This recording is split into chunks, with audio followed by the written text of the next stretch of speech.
ایک بھائی نے کوشچن کیا ہے کہ رزق کی تنگی پر بہت پریشان ہوں، کشادگی کے لیے کوئی عمل بتا دیں۔ دیکھیں یہاں دو طرح کی چیزیں ہوتی ہیں، ایک تو وہ کہ جو اصل شرع ہے اور قرآن اور حدیث نے ان کو خاص پریشانیاں اور مصیبتیں دور کرنے کے لیے نشاندہی بھی کی ہے، لیکن وہ ہمیں سمجھ میں نہیں آتی، اور ایک وہ ہوتی ہیں کہ جو بہت آسان سی ہوتی ہیں، اور اس میں جس کو محاورتاً کہتے ہیں کہ ہینگ لگے نہ پھٹکڑی اور رنگ بھی چوکھا آئے، ہم اس کی طرف پہلے بڑھ جاتے ہیں اور عمومی طور پر پریشانیاں ختم نہیں ہوتی۔ اس تمہید کے بعد گزارش یہ ہے کہ اللہ تعالیٰ نے واضح فرمایا کہ وَاسْتَعِینُوا بِالصَّبْرِ وَالصَّلَاةِ، جب بھی مشکل آئے، پریشانی آئے تو صبر اور نماز سے مدد طلب کرو۔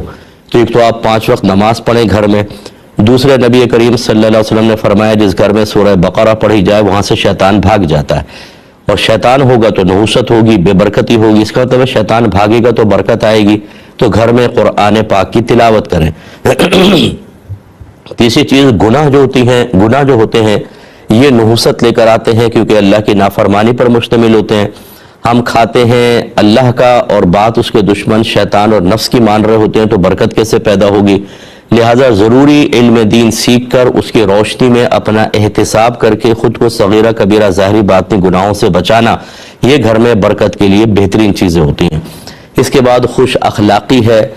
اور کردار کو بہتر بنانا، اس کے علاوہ اپنے رشتہ داروں سے اچھا سلوک کرنا، جس کو صلہ رحمی کہتے ہیں، کہ یہ رزق میں برکت کا سبب بنتا ہے۔ لیکن جیسے میں نے عرض کیا کہ یہ کام ہمیں بہت مشکل لگتے ہیں، کون نماز پڑھے، کون قرآن پاک، تو ہم کہتے ہیں کوئی وظیفہ دے دیں، بس یہ سب سے آسان چیز ہوتی ہے کہ وظیفہ دیں، نہ نماز پڑھیں، نہ روزہ، نہ اللہ کی مانے، نہ رسول کی مانے، نہ قرآن پہ چلیں، نہ حدیث پر چلیں، اور ایک دم ہمارے گھروں کے اوپر سونا برسنا شروع ہو جائے۔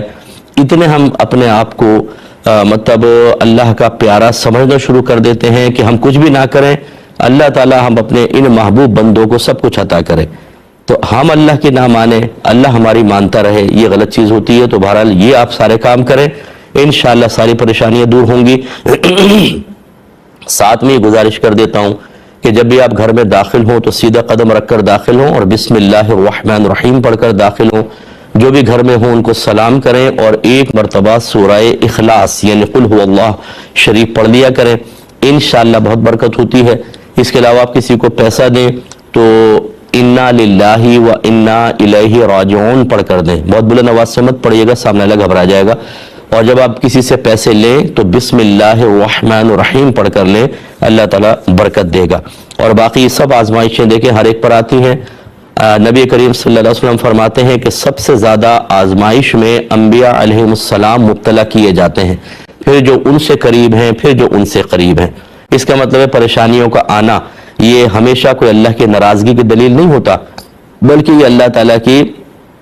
خصوصی رحمت کے نزول کی علامت بھی قرار دیا گیا ہے۔ تو ہمت کر کے تمام کام کریں، اللہ برکت دے گا۔ یہ کہتے ہیں کہ ہمارے یہاں کچھ قومیں ہیں جو شادی میں لوگوں کو آمنے سامنے بٹھا دیتے ہیں اور ایک تھال بیچ میں ہوتا ہے ہر ایک کے آمنے سامنے کے، اور اس میں وہ کھانا وغیرہ ڈال دیتے ہیں۔ اب سامنے والا اجنبی ہوتا ہے، ہمیں کچھ نہیں پتا ہوتا کہ وہ زانی ہے، شرابی ہے یا جواری ہے، سمجھائیں تو کہتے ہیں کہ جی ہماری ذات میں تو ایسے ہی کھلایا جاتا ہے۔ اور بعض اوقات تو مسجد کے امام صاحب بیٹھے ہوتے ہیں، سامنے کوئی موالی سے آ کر بیٹھ جاتا ہے اور ایک ہی برتن میں کھانا ہوتا ہے، کیا حکم شرع ہوگا؟ دیکھیں بہرحال اگر آپ یہ سمجھتے ہیں کہ سامنے والا بعض اوقات اپنی حیت سے پتہ چل جاتا ہے، گندے سے کپڑے پہنے ہوئے ہیں، غلیظ قسم کے دانت ہیں، یا کوئی جسم سے اسمیل وغیرہ آ رہی ہے، اس قسم کے شادی بیاہ میں جو گاؤں وغیرہ ہوتے ہیں وہاں پر تو یہ اس طرح کے بھی لوگ آ جاتے ہیں۔ اگر طبیعت نہیں مائل ہو رہی تو آپ اٹھ کر کہیں اور جا سکتے ہیں، اس کو جھڑکے نہیں، ڈانٹے نہیں، ڈپٹے نہیں کہ اس کی دل آزاری ہو، کہیں اور جا کے آرام سے آپ کھانا کھا لیں اور ان کو سمجھائیں میزبان کو کہ اس طرح نہ کریں آپ، میرے طبیعت نہیں مائل ہوتی کسی کے ساتھ کھانے میں، کیونکہ بہت سے لوگ کھانا کھاتے ہوئے بھی خراب حرکتیں کرتے ہیں، پورا ہاتھ چاول میں بھر کے یہ کر کے پھر یوں آدم منہ سے نیچے گر رہا ہے، اور پھر یہ ساخ کیا، پھر یہ ہاتھ اس میں ڈال دیا۔ تو اس طریقے سے بعض اوقات کھانے والا جو ہوتا ہے وہ ہماری طبیعت کے خلاف کھا رہا ہوتا ہے اور اس سے کراہت پیدا ہوتی ہے۔ تو آپ کو بالکل حق حاصل ہے کہ آپ کو علیحدہ برتن لے کے بیٹھ جائیں، ان کو منع کریں، یا پھر وہاں جائیں نہیں، اگر آپ کو کوئی جانا ضروری نہیں ہے تو اس شادی میں شرکت نہ کریں تاکہ آپ کی طبیعت میں کراہت پیدا نہ ہو۔ ہاں اگر سامنے والا صاف ستھرا ہے تو پھر ٹھیک ہے، ایک ایک تھال میں بہت سارے لوگ کھا لیتے ہیں، تو آپ اپنی طرف سے کھائیں، وہ اپنی طرف سے کھا لیں۔ یہ کہتے ہیں کہ بعض اوقات شادیوں میں بہت دیر سے کھانا شروع کیا جاتا ہے، تو بعض لوگ تو واپس چلے جاتے ہیں، بعض برا بھلا کہتے ہیں، عورتیں بچے بہت پریشان ہوتے ہیں۔ اتنی دیر کرنا کہ مہمان بھوکا ہی چلا جائے، کیا حکم شرع ہوگا؟ دیکھیں، جان بوجھ کے تو میرے خیال میں کوئی بھی دیر نہیں کرے گا، اپنے مہمانوں کو کوئی بدظن کرنا نہیں چاہے گا۔ بعض اوقات ایسا ہوتا ہے، ہمارے ساتھ بھی ہوا کہ کھانا آنے میں لیٹ ہو گیا یا مہمان بہت زیادہ ہو گئے اور خوف پیدا ہوا کہ اگر کھانا ابھی شروع کروا دیا جائے تو بہت جلد یہ ختم ہو جائے گا اور لوگ تھال لے کے گھوم رہے ہوں گے اور پھر اس میں میزبان کی بے عزتی ہوتی ہے، تو لہٰذا وہ انتظار کرتے ہیں کہ مزید دیگیں منگائیں، ایک ساتھ پھر کھانا سٹارٹ کریں گے۔ اگر اس قسم کی کوئی چیز ہے تو پھر ہمیں میزبان کی مجبوری کو سمجھنا چاہیے۔ یقیناً اتنی دیر کرنا بالکل غلط ہے کہ بچے اور عورتیں بھوکے ہوں یا مہمان ہی بیچارہ بھوکا چلا جائے، ایسا نہیں ہونا چاہیے۔ چنانچہ اگر یہ عادت میں شامل ہے اور جان بوجھ کے لیٹ کرتے ہیں، جو میرے خیال میں تو نہیں ہوگا، تو بہرحال یہ ایک گناہ کی صورت بھی بن سکتی ہے کہ خواہ مخواہ مسلمانوں کو تکلیف پہنچانا، جبکہ وہ بیچارے اذیت اور تکلیف میں مبتلا نظر بھی آ رہے ہوں۔ اور اگر شرعی مجبوری ہے تو میزبان سے پوچھیں کہ شرعی مجبوری ہے تو پھر صبر و تحمل کرنا چاہیے۔ ہماری بہن نے پوچھا کہ شوہر ریٹائر ہوئے اور پیسہ بینک میں رکھوا دیا ہے۔ یہ کل بھی ہم نے آپ کو اگر پروگرام دیکھا ہو تو جواب دیا تھا کہ ایسی کوئی بھی جگہ پیسہ رکھوانا کہ جس میں کوئی تجارتی معاہدہ نہ ہو، بلکہ یہ ہو کہ بس آپ پیسہ رکھوائیں، 6 مہینے میں اتنا پروفٹ لیتے رہیں، تو جو آپ رکھوائیں گے اس کی شرعی حیثیت قرضے کی ہوتی ہے، اور قرض کے اوپر جو بھی آپ کو پروفٹ ملے گا وہ خالصتاً سود ہوگا، کیونکہ نبی کریم نے اس کو سود قرار دیا جو قرض کے اوپر نفع حاصل کیا جائے۔ تو اگر ایسے ہی ہے تو پھر یہ سود ہے۔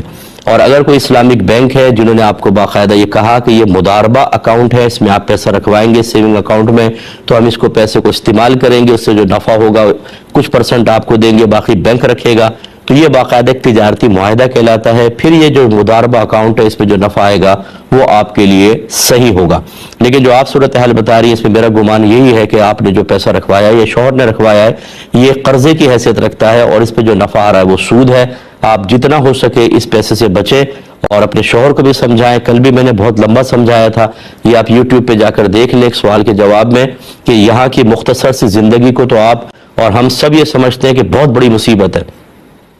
اور آخرت کی مصیبت کو ہم نے بالکل ہلکا سمجھا ہوا ہے، جبکہ یہاں پر سہارے والے لوگ ہیں، کوئی نہ کوئی سہارا دے دے گا، مدد کر دے گا۔ وہاں تو اکیلے سفر کرنا ہے، وہاں عذاب قبر ہو جائے گا، کون بچائے گا؟ میدان محشر میں کون بچا سکتا ہے؟